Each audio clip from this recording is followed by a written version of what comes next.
Hello everybody and welcome to November. I am currently in November, but you're probably going to be watching this in December, and it's insane to think that it's the end of the month. If you do want to watch this in November though, you can follow me on Patreon. For the $5 tier, you can get videos early along with a whole bunch of other stuff. So we'd love to have you over there. No pressure, but we'd love to have you. And today I thought I'd just go over, because it's the end of the year, some of my favorite things I had in 2025, just some highlights and everything that I think really made the year. And I know this was not a great year, I will say, for anyone.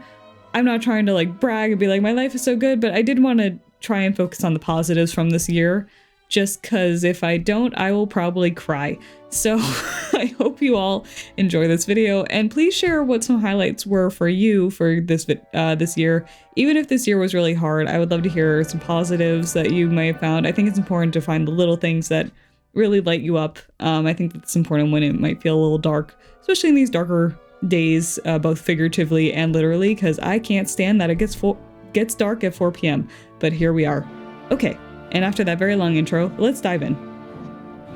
And today I'm just gonna be doing some little doodles while I talk.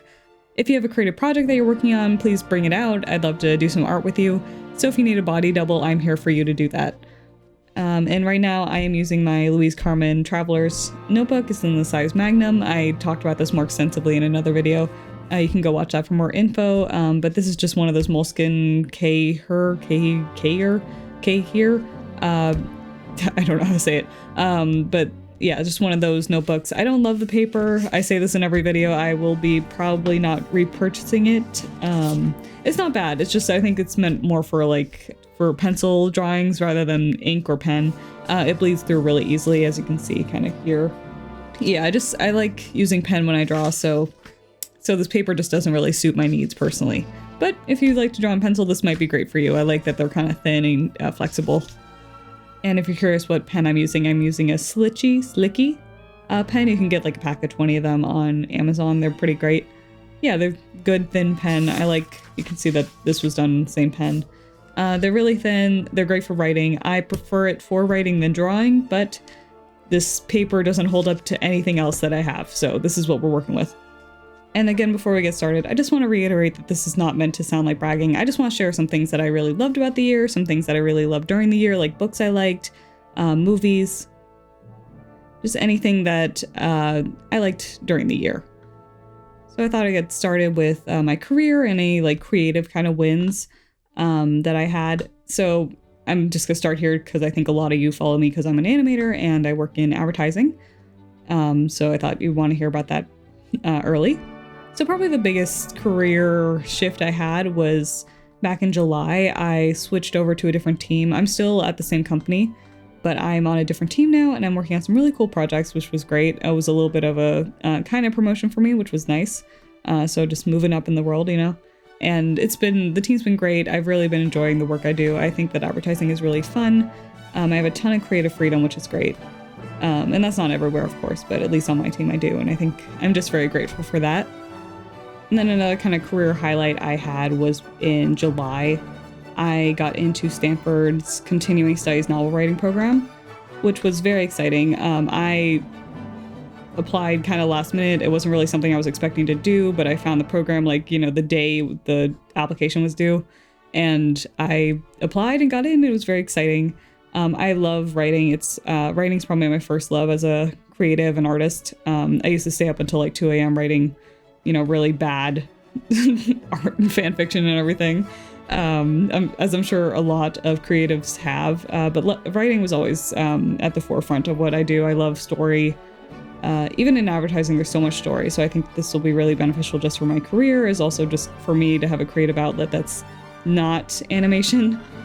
Yeah, but it's been really great. I've been learning so much, and they have really cool speakers that come in, different writers. They talk about their careers and what they've been doing, and all the assignments have been very interesting. And I have a great cool cohort. You write with the same people for 2 years, so you get to know everyone's story and what they're working on, which is great. And then part of that has just also been writing the first draft of my novel. I'm working on a kind of dark young adult fantasy right now, which has been really fun to work on. And I always write my first draft, which sounds a little insane to people at first because it takes forever to handwrite. But I do really enjoy handwriting first drafts of things. I always do that. I just find that it both connects me a little bit more to the story. It helps me slow down a little bit when I'm writing. But it also really helps me to work without editing myself as I'm going, which I think is really important. Because if I start editing while I'm working, I just never finish. It's really hard to finish when you're going back and going like, oh, this should be like this isn't right. Handwriting like gets rid of that squiggly little like, spell check line that says like, oh, that's spelled wrong, you've done this wrong. It just kind of takes out that extra voice in your head and just lets you write, which I really appreciate about handwriting. And then as I go in with as I start to do more typing it all up, I kind of get into like that second draft phase, which is great too, because I kind of come out with like draft 2 instead of just having draft 1. And both are messy, but you clean up the mess a little bit more in draft 2. And I'm actually writing that also in my Louise Carmen in this notebook. The great thing about Traveler's notebooks is that you can have a bunch of different notebooks in it. So I can keep all my creative thoughts like right in this notebook, which is great. So I carry it with me all the time. So if I lose this, I lose everything, which is perfect. But yeah, so this is the third notebook I'm filling up. And again, I don't love this paper, so I'm just kind of trying to use it up. I usually like to do both sides of the paper, but this one, I just kind of want these notebooks to go away, so I'm just trying to write as much as possible and letting it bleed through. Because I also really love writing with my Lamy Safari pen. This is another favorite from this year. I'll get into a little bit more later, but actually, I guess we can do that now. Ignore what I just said. This whole writing setup that I have is probably also one of my favorites. So my Louise Carmen has been a huge part of my creative journey this year. I've carried it with me everywhere. I've filled up notebooks. I've filled up sketchbooks. I used to only kind of write on like little scraps of paper and stuff, and I would fill up like half a sketchbook. But with this, for some reason, because the cover is nice, but then the books are not the nicest quality. I don't feel bad wasting it, so I end up using it all up more. I thought it'd be the opposite when I first got this. I thought that I would not use it at all. I thought it would just kind of be a pretty thing to have, and I got it as like an award for myself or reward for myself when I finished a project. And I just thought it'd be kind of nice to have, but I've actually ended up using it a lot more than I thought I would, like almost every day. And that's been fantastic. It's gotten me to do a lot more writing and sketching, and also just using up sketchbooks because I don't care what they look like inside of there because the outside's so nice. Because I'm always so worried about wasting the good sketchbook or something. But this way I always have the nice cover, but then can screw up what's in the middle, which was an unexpected pleasant surprise. And then part of that is also my Lamy Safari. I have a couple Lamy Safaris. These are fountain pens. I'm not a fountain pen expert. There's people online who do a much better job of explaining this than I can. But I love this fountain pen. It's a little scratchy for some people, but I don't mind that. I also love the line that it makes. I like the extra fine nib. I like that's thin, but it still has some good juice to it. And then I'm also using Diamines. It's Writer's Blood ink, and that color is great. I love writing in it. So that's another one of my favorites, this Louise Carmen, and then my Lamy Safari. And then kind of going off of the whole writing and story and everything, some of my favorite books this year, I thought I could talk about too. I know y'all follow me more for animation, but I hope you don't mind me talking about things I like outside of animation. And story is always important, so I think it's important to get story from movies, animation, and books, and wherever else you get story. I think it doesn't just have to be from animation. I think it's important to know where to get good story. So here are some of mine that I like this year. And just a warning, my taste in books is probably not what most people expect it to be. I really like very either dark or possibly spicy books, and sometimes it's both. So if that's not your cup of tea, that's fine. I totally understand. But just, before taking anything from me, read some trigger warnings, read any disclaimers that come with the books, read at your own risk kind of thing. But with that out of the way, one of my favorites this year was Old School by Tobias Wolff. It's a pretty short read. It's a couple hundred pages, but Yeah, this one was great. It was not what I was expecting. I read it for one of my Stanford classes, and it's about a boy in a boarding school who he enters a writing competition and does something wrong. But I really enjoyed it. It's a very good coming of age story. I love the narrator. He's kind of unreliable and just keeps screwing up, and I just want him to do the right thing, and he doesn't. It's very frustrating to read, but it is a good book. I highly recommend this one. It was great.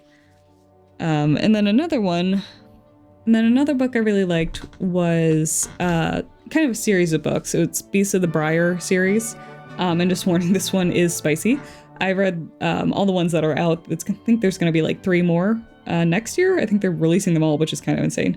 I think originally the author was indie, and then she got picked up by a major publisher, which is amazing for her. Kind of fantasy, romantasy, great storytelling. I love the world that she built. Pure indulgent fantasy vibe. So if you love fairy princes and battles and, you know, fun fairy magic and everything like that, it's great. I also read Misery this year. I've been trying to kind of go through a bunch of Stephen King's books. He's one of my greatest inspirations. I know that he's kind of a divisive author, like either you love him or you hate him.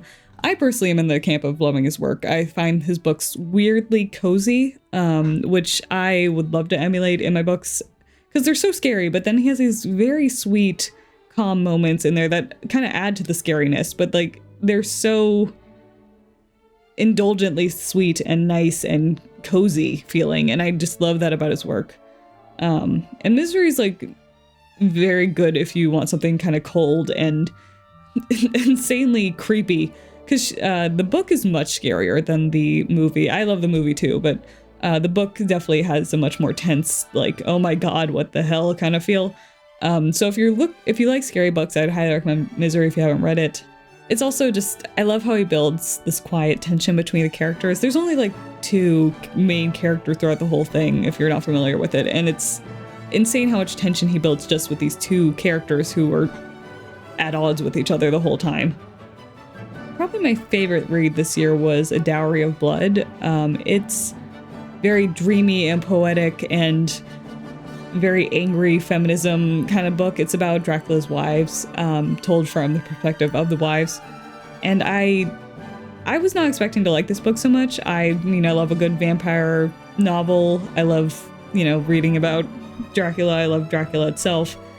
But yeah, this book was like, I couldn't put it down, and it's very short. It's a really quick read. But again, dark. Read trigger warnings, please. My taste is messed up. So this book may not be for you, but it was for me, and it's great if you love an angry woman. I think it's fantastic. Another book I really liked was called The Bewitching. I really enjoyed this book. I thought the beginning was a little slow, but then at the end, the story really picked up, and I got so into the characters.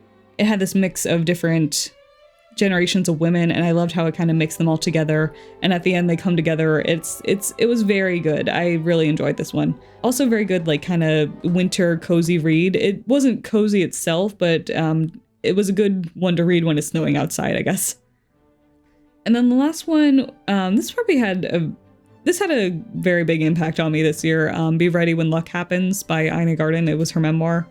I was gonna read it no matter what because I really love Ina, but I also think it was just a great read in general. It broke down her journey in a way that I didn't expect. I mean, I knew a lot about her, but I also, hearing it directly from her was interesting just because I feel like it was kind of this untold part of it that I didn't expect. Because, I mean, she has this great personality on TV and her books and everything, and it made her more human to me, which I liked. Yeah, it definitely like gave her this human element of like her, screwing up and struggling that first year she had the store and everything. And I really enjoyed hearing that because it made me not fear my own struggles as much. So it was nice to hear that, especially because it's narrated by her and she has a great voice. So I would highly recommend that one too. And then going off of that, I thought I could also talk about some movies and shows I'm liking.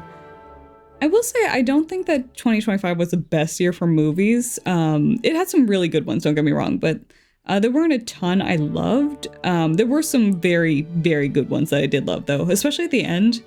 one of my favorite shows right now is It, Welcome to Derry. It's, again, I love Stephen King. I was going to watch it no matter what. But it is creepy and emotional and nostalgic and surprisingly heartfelt, and I've loved every episode so far.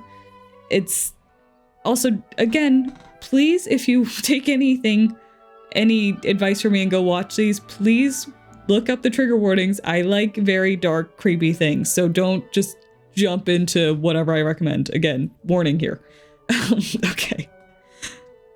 But going off another creepy one, I also really loved Frankenstein, the one that came out in November.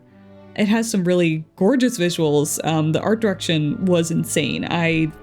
Even if you don't love sci-fi or anything like that, I would really recommend it, just watching it for the visuals, because it's stunning. I kind of regret not seeing it in a theater. It felt like I was doing a disservice to it watching on my little, computer screen, but it is fantastic. Another one I liked, another horror, is Bring Her Back.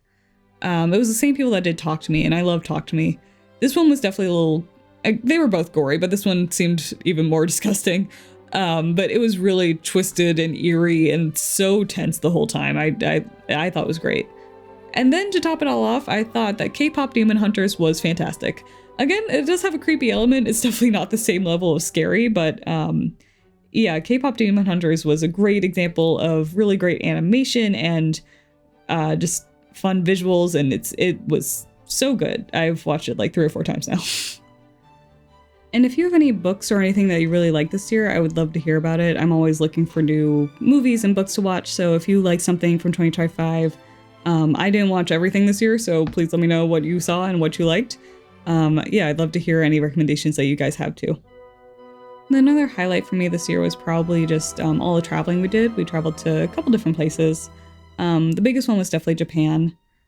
We visited back in February, and it was my second time going. I only went when I was a kid, and then it was Harrison's first time going. He was going for the marathon there, which was amazing, and I got to see him run the marathon, which was awesome. So I'm very proud of him. And I mean, my favorite part of it all was just going to hang out in Japan. It was so cool to see everything, especially as an adult. I think it's a different experience. Went to 7-Eleven every day and got rice balls and everything, which was so fun. And then another thing we did was we went to Galena, Illinois. It was really fun. It was it's like kind of a mountain river town in Illinois. I had been wanting to go for a while, and it was very cute. It has a very Midwest Gothic vibe. It was very cute, but also a little creepy, very haunted feeling, which I loved. Yeah, it was also just a nice way to kind of quiet weekend away, which was nice, away from the city and everything. There's some museums there, and also just really good food, and yeah, it's just a very fun place to be. There's lots of small shops to shop at, small business shops to shop at, and I spent way too much money in them, but that's okay. Yeah, but there's also great cafes, and it's a very beautiful setting, and we took a hike with some goats, which was fun, goat hiking. Then a more recent trip we took, it wasn't super recent, it was back in July, but we went to Virginia Beach, which was fun. I had never been there. It's where my husband grew up, so I got to see where he grew up, and I got to see his old house and old stomping grounds and everything. And we stayed right by the water, so we got to walk and run by the water every day, which was fantastic. And then probably my biggest personal update is that I got married this year, as I'm sure a lot of you know already. Yeah, it was a really fun, we just did like civil ceremony, and then took everyone out to dinner. We just had like our immediate friends and family coming out to celebrate us, which was really nice. It was very small and simple, which I loved. I thought it was perfect. But yeah, that's probably my biggest highlights from this year.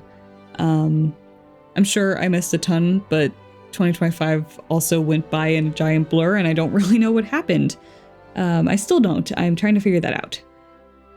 But I hope that your year was good, and if you have anything you want to share about how it went or what you did during it, any wins, or even if you had some struggles, I'd love to hear about that too. Feel free to put them in the comments. I'd love to hear what you're reading, what your hopes are for next year, or if you have anything big coming up, I'd love to hear about that too. So feel free to put it all in the comments. What are you doing? What did you do last year, and what are you doing next year? Yeah, let me know. And I think I'll just kind of let this video play out and finish this spread. So if you want to finish up whatever you're working on, I'd love for you to join me. So yeah, okay. I hope you have a great rest of your year, and I will see most of you, if you're not a patron, in 2026. And if you are a patron, thank you again for all your support. I really appreciate it. Y'all are the best. And yeah, okay. Hope y'all have a great creative day.